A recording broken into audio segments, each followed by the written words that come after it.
Hi everyone, Lauren here. As promised, I'm going to bring you today the first chat sessions with Lauren. I think that's what it was called, can't remember. So today I'm going to have a chat with my sister Tenille. So Tenille's 2 years younger than me. We've grown up together obviously our whole life. It's a good chat to start with because Tenille is a huge mentor and inspiration to me. And so I thought it was a fantastic fit for my first one of these videos, given the huge impact that she's had on me and my life. And yeah, I wanted to share that with you all as well. Tenille is a business owner. She's running the successful Secret Creek Cafe and Restaurant in Lithgow. And she also has a vegan wedding and events business, which caters events all over New South Wales. So she's obviously quite busy doing both of those things. She's a quiet vegan advocate. Her approach to this is definitely not in your face, although she does mention a few things about it in our chat, which is great, mainly because I prompted her with a few questions. She tries to keep fit with daily CrossFit training sessions, and she also teaches yoga, which at the moment is actually an online yoga class. If anyone's interested, I can put the link up for that. And she also has 3 growing boys, the eldest one being 10 or almost 10, and the younger boys are 5 and 3. I'm not sure how she manages to fit everything in, but she does, and with ease it seems most of the time. One of her business colleagues recently referred to me or told me Tenille is a powerhouse. And I thought that was a very apt description of her. So hopefully, Nicole, if you're listening, hopefully you don't mind me sharing that description that you had so rightfully put about Tenille. So I hope you enjoy the chat. Let me know if you have any feedback, and I'd love to hear from you again soon.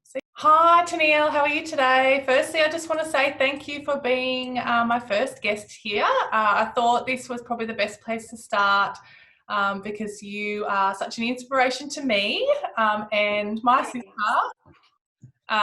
So not only does everyone get to hear about all your amazing endeavours, they also get a bit of a glimpse of why I love and look up to you so much. And then hopefully everyone can learn a bit about me at the same time. Let's get started, I guess. How are you coping at the moment in this environment? Like obviously you're in the restaurant industry. I believe you've closed. How are you? Yes, so thanks for having me, by the way. So I'm not coping all that well, to be honest, because, having worked in the, like you said, in the restaurant industry for so long, I'm just used to that immediate,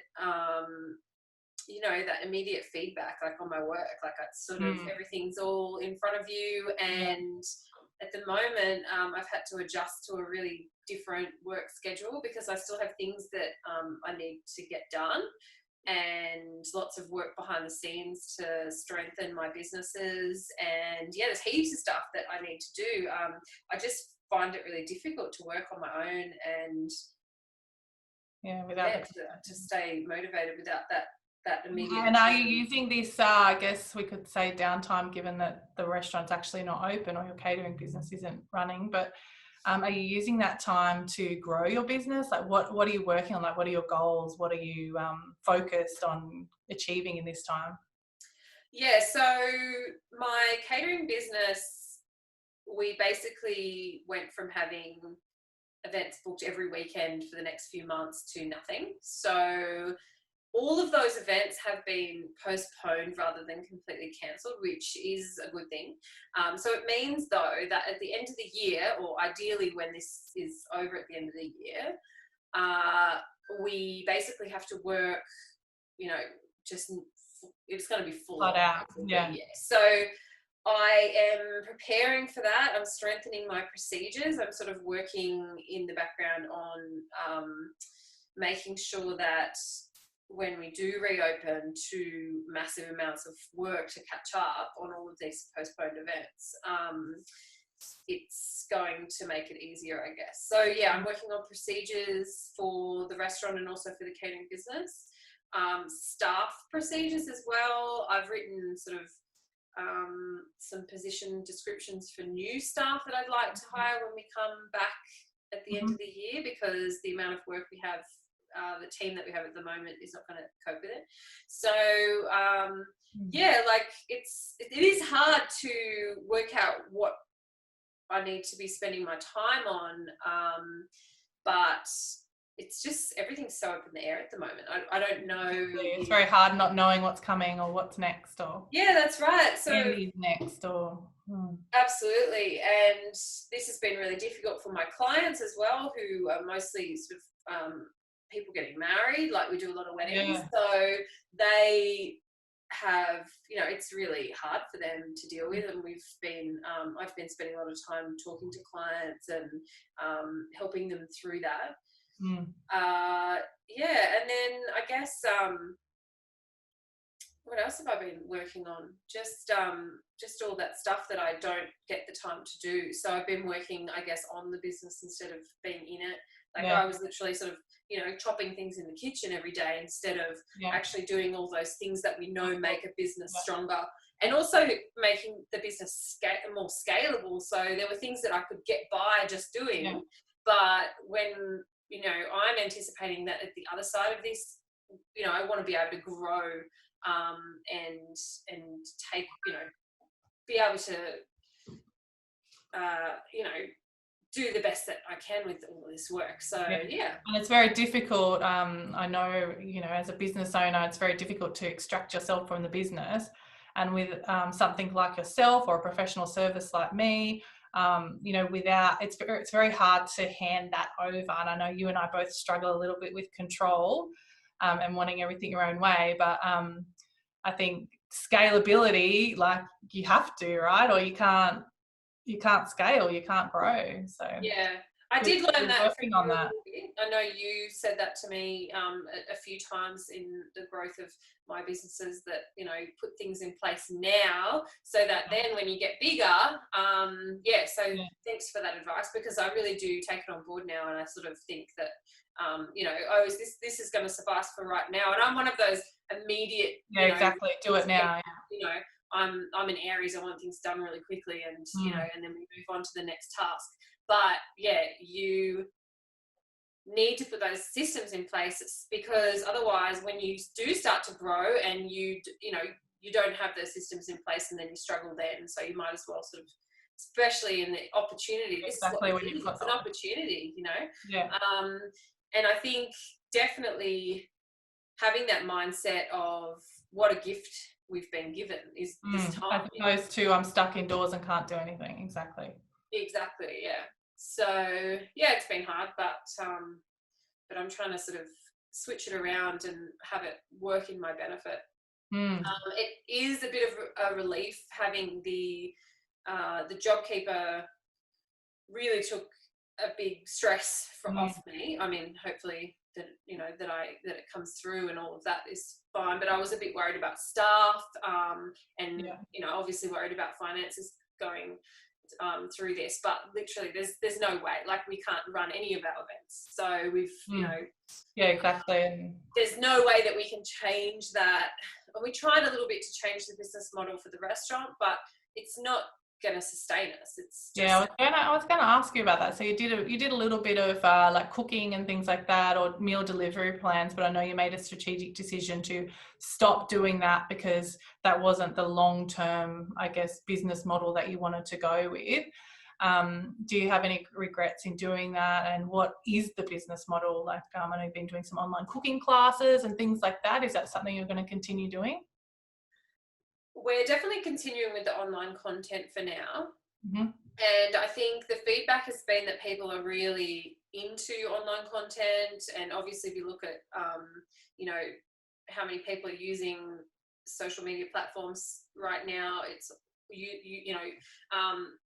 that's gone right up. People are online more, and the feedback from our couple of little videos that we've made has been really great.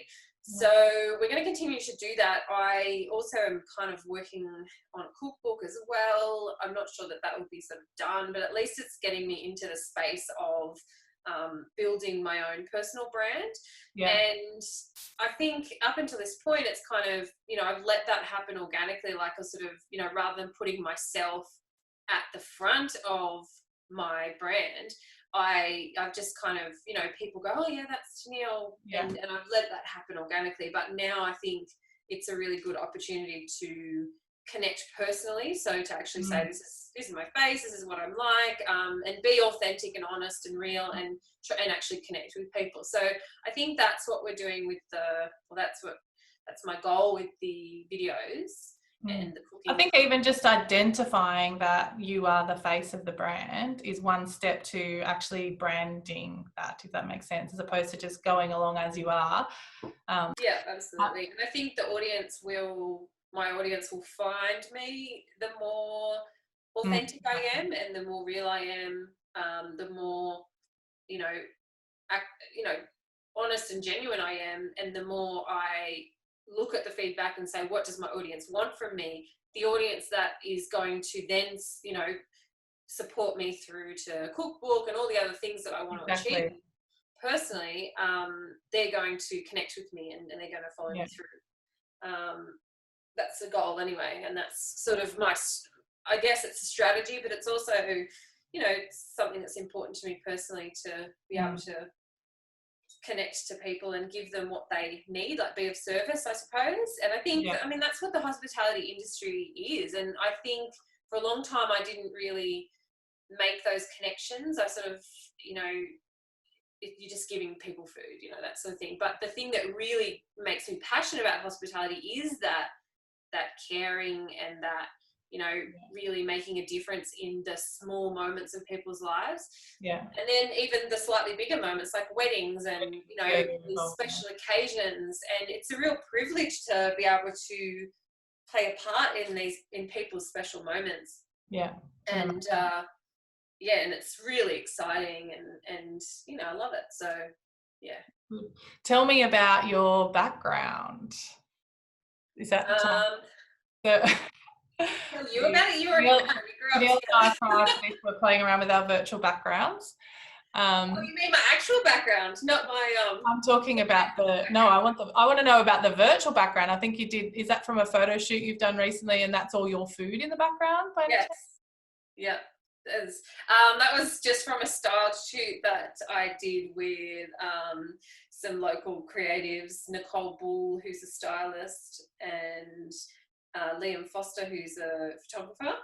Just before this COVID thing happened, we did a styled photo shoot at the Foundations in Portland, and I just cooked, and we sort of, you know, took some. It looks amazing. So yeah, that's what it is.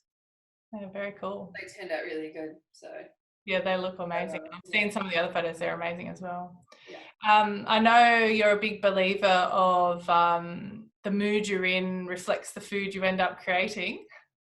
Tell me about how you get in the right mood for when you're cooking, like to make sure that you're not, you know, that you put love in your food, if we say that. So I think the mood that you're in really permeates through everything that you touch. Exactly, yeah.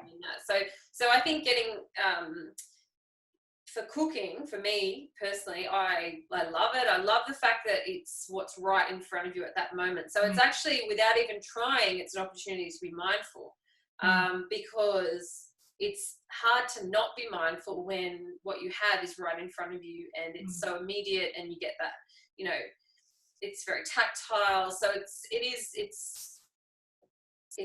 right in front of you. I like to listen to music that helps get me into the right headspace. Like obviously during service, you know, you can get, you know, anxious, and those negative emotions kind of can arise if you don't, you know, take moments whenever you can here and there to just sort of breathe and bring yourself back to the present moment.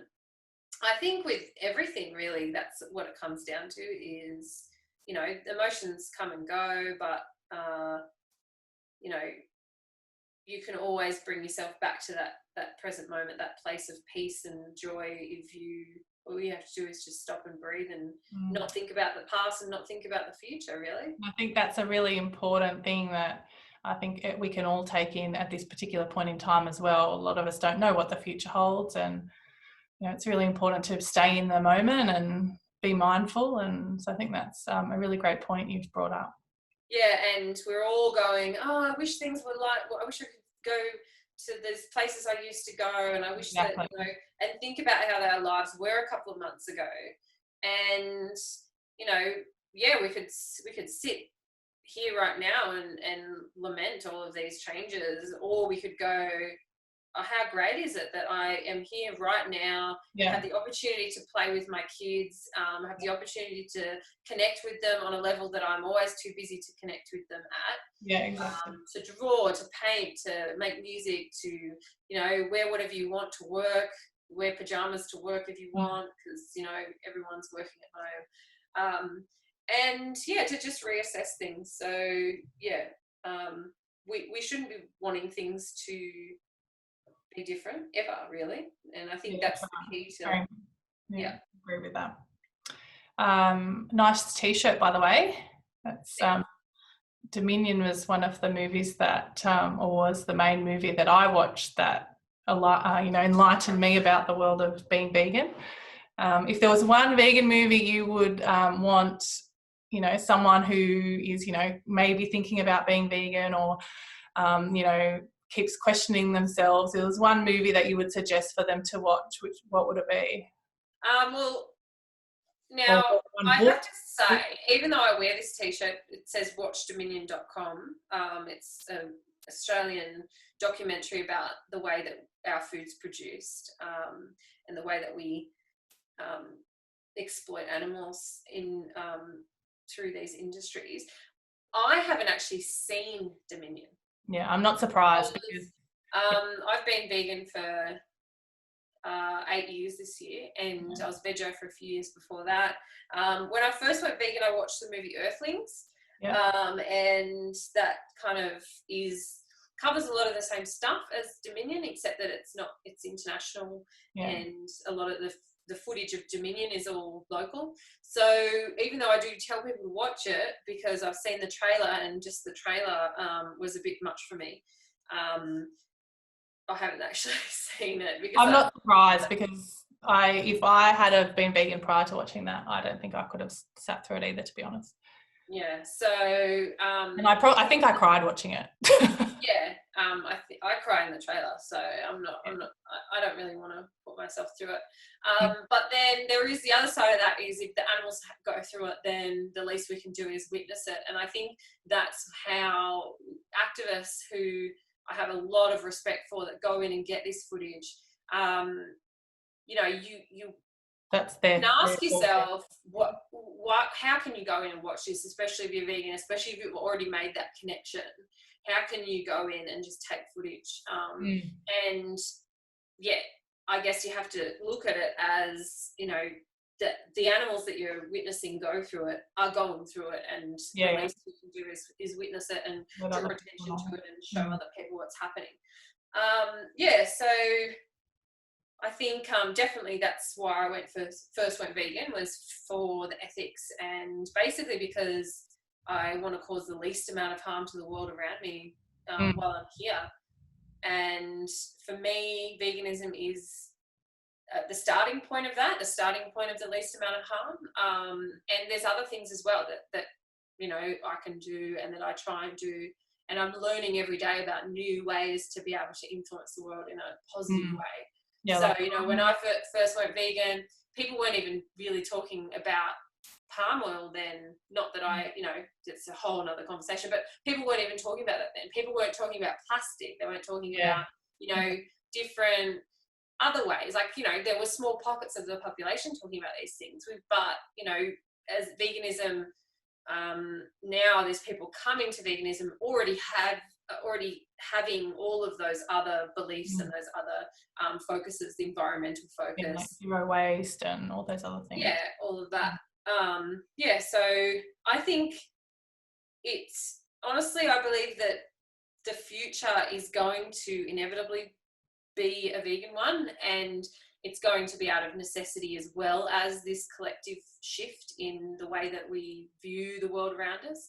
I think everything's coming to a head at once. Our health, the environment, and our treatment of animals, and our ethics, and our connection to, you know, spirituality, I suppose, like this this quiet time, this hibernation, this sort of forced coming together, but, you know, in a separate way, is going to, it's going to open our minds to all of those things, I think, or at least for those people that haven't made that connection yet. So on the other side, I think, you know, I think it's heading there. Yeah, but, you know, you don't have to miss out on anything either. Like, and that's what I show through my work as well, is that you can have an amazing wedding with all of the food that all of your guests are going to love, and no one's going to know the difference because it's so tasty. And, exactly. you know, all of those same things that you want from a meal, you can get, you know. Yeah, exactly. So on the subject of cooking, I know you tried out for MasterChef quite a few years back when you were vegetarian, I believe. Is there, like, I think looking back, is there anything that you as a vegan chef now would want to say to the judges there? Like, I think they basically said to you that, you know, being a vegan, you know, you can't be a vegetarian on this show, I think. So it was a fun experience. It was back when my oldest child, who is 10 in a couple of months, or in a month, Cash, he was just a baby. He was, I don't know, maybe 18 months, or like, he wasn't 2 yet. He was just a baby. And I made it through a few rounds of the auditions, and they flew me down to Melbourne, and I was away from him for about a week. And but I was only in the first episode of that show. And I had they showed about 20 seconds of me, but I had about a 30-minute conversation with the judges, and that was sort of filtered down to that 20 seconds. And they had earpieces in, so they were saying the same thing over and over in different ways, obviously trying to get that sound grab and all that sort of thing. And yeah, like I said, I was veg at the time, so the dish that I cooked for them had I think had goat's cheese in it, you know, other dairy products. I didn't think it had any eggs in it. It had dairy products in it.